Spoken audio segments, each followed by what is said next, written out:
Cricket নিয়ে একটা web series প্রথম হলো। আরিফ খুব নামকরা প্রযোজক হিসেবে ওকে সবাই চেনে, ওর প্রথম পরিচালনা। তারপর তাসানের প্রথম ওয়েব সিরিজ উইথ চরকি, তারপরে আমার আর অর্ষার অনেকতম ওয়েব সিরিজ, বাট আমাদের স্ক্রিন শেয়ার না হলে, মানে সিন শেয়ার না হলে স্ক্রিন শেয়ার করেছি আমরা।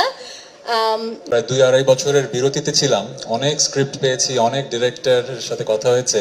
আরিফকে ধন্যবাদ যে এরকম একটা স্টোরি নিয়ে আমার কাছে আরিফ এসছেন। আরিফ অনেক রিসার্চ করেছেন। একজন ডিরেক্টরের কাজ কিন্তু লাইটস ক্যামেরা অ্যাকশন বলা না, একজন ডিরেক্টরের কাজ কিন্তু গল্পটা বলার পেছনে র্যাশনাল খুঁজে বের করা দিনের পর দিন। সো এই গল্পটা লেখার পেছনে আরিফের অনেক অনেক সময় এবং শ্রম গেছে। সে অনেক মানুষের ইন্টারভিউ করেছে ক্রিকেট জগতের, এবং